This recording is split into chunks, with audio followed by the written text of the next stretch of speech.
ഗീതയിലെ ഇന്ന് ഏറ്റവും കൂടുതൽ ആദ്യത്തെ വിഭാഗത്തിൽ ചർച്ച ചെയ്ത് സ്വാമിജി പറഞ്ഞത് തന്നെ വിശ്വരൂപ ദർശന യോഗമാണ്.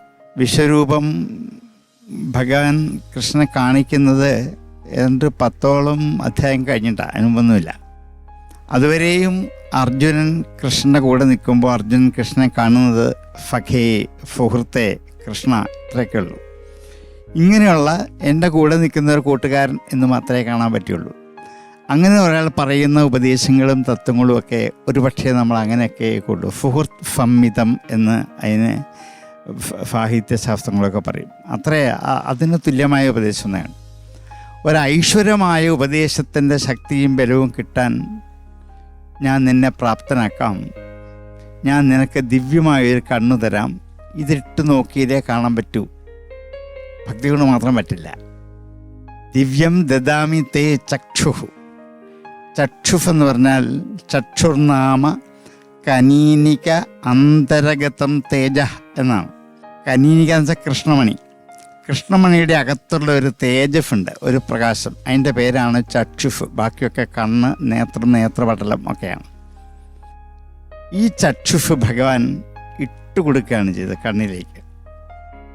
അതിട്ടാൽ പ്രപഞ്ചം മുഴുവൻ കാണാൻ പറ്റും. ഇപ്പം നമ്മൾ TV ഓൺ ചെയ്യുമ്പോൾ നമുക്ക് ഈ ലോകത്തിലുള്ള പല വാർത്തകളും ലോകത്തുള്ള പലതും കാണാൻ പറ്റും.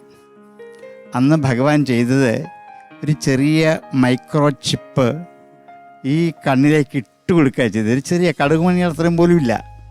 ദിവ്യം ദദാമി തേ ചക്ഷു. ഇതങ്ങോട്ട് ഇട്ട് കഴിഞ്ഞപ്പോൾ പിന്നെ സ്ക്രീനൊന്നും വേണ്ട, കണ്ണ് മുഴുവൻ സ്ക്രീനാണ്. ഈ ലോകത്തെ മുഴുവൻ കാണാൻ പറ്റും. ഇത് കാണിച്ചു കൊടുക്കലാണ് ഈശാവാസ്യമിതം സർവം യത് കിഞ്ച ജഗത്യാം ജഗത്തെന്ന് ഇനിയും അർജുനനെ ബോധ്യപ്പെടുത്തണം. ഈ പ്രപഞ്ചത്തിൽ മുഴുവൻ നിൻ്റെ മുമ്പിൽ നിൽക്കുന്ന ഞാനെന്ന ഈശ്വര ചൈതന്യം നിറഞ്ഞു നിൽക്കുകയാണ്. അതില്ലാത്തൊരു സ്ഥലം എങ്ങുമില്ല. ഈ ഒരു അവബോധം ഉണ്ടാക്കിയെടുത്തെങ്കിൽ മാത്രമേ ഗീതയും ഉപനിഷത്തും ഭാഗവതവും രാമായണമൊക്കെ നമുക്ക് വിശ്വസിക്കാൻ പറ്റുള്ളൂ. കാരണം നമ്മെ നിയന്ത്രിക്കുന്ന ഒരു ശക്തി, ഒരു പ്രപഞ്ചശക്തി ഈ പ്രപഞ്ചത്തിൽ നിറഞ്ഞു നിൽപ്പുണ്ട്, എല്ലായിടത്തും ഉണ്ട്. നമ്മൾ ചിലപ്പം പറയും, നിങ്ങൾ ആരും കണ്ടില്ലെങ്കിൽ ഒരു ഈശ്വരൻ ഇവിടെ ഉണ്ട്, കണ്ടോളൂ എന്ന്. അതെ, ശരിയാ, കണ്ടില്ലെങ്കിലല്ല, കണ്ടാലും ഉണ്ട്. നിങ്ങളൊക്കെ കണ്ടാലും നമ്മൾ ചെയ്യുന്ന സമസ്ത പ്രവൃത്തികളും നന്മയും തിന്മയും എന്തൊക്കെ ചെയ്താലും അത് മുഴുവനും കണ്ടുകൊണ്ട് നിൽക്കുന്ന ഒരു സാക്ഷിയായ ഒരു ശക്തി ചൈതന്യം ഈ പ്രപഞ്ചത്തിലുണ്ട്. അതിൻ്റെ നിയന്ത്രണത്തിന് വിധേയരാണ് നമ്മളൊക്കെ. നമ്മൾ വിചാരിക്കുന്ന നമുക്ക് ചെയ്യാൻ പറ്റില്ല. പേന വിചാരിക്കുന്ന പേനയ്ക്ക് എഴുതാൻ പറ്റില്ല. നമ്മൾ വിചാരിക്കുന്ന പേനയിൽ കൂടി എഴുതാനേ പറ്റൂ. ഈശ്വര ശക്തി നമ്മെ പ്രചോദിപ്പിക്കുമ്പോൾ മാത്രമേ നമ്മൾക്ക് ഓരോ പ്രവൃത്തികൾ ചെയ്യാൻ പറ്റുകയുള്ളൂ. പിന്നെ അതിനകത്ത് ദുഷ്ടപ്രവൃത്തി വരുന്നത് നമ്മുടെ ഈ ഉപകരണത്തിൻ്റെ ദോഷം കൊണ്ടാണ്, ഈശ്വര ശക്തിയുടെ ദോഷമല്ല. ഉപകരണം കേടാവുകയോ ദുഷിച്ചോ വന്നു കഴിഞ്ഞാൽ അങ്ങനെ വരികയുള്ളൂ. ഇതൊക്കെ തിരിച്ചറിയിക്കൽ ഗീതയുടെ ഒരു വലിയ സ്വഭാവമാണ്. അതുകൊണ്ടാണ് ഈ 10ാമത്തെ അധ്യായം കഴിഞ്ഞപ്പോൾ അർജുനന് ദിവ്യമായൊരു കണ്ണ് കൊടുത്തിട്ട് ഇനി നോക്കിക്കോളൂ, എല്ലായിടത്തും എന്നെ കാണാൻ പറ്റുന്നു.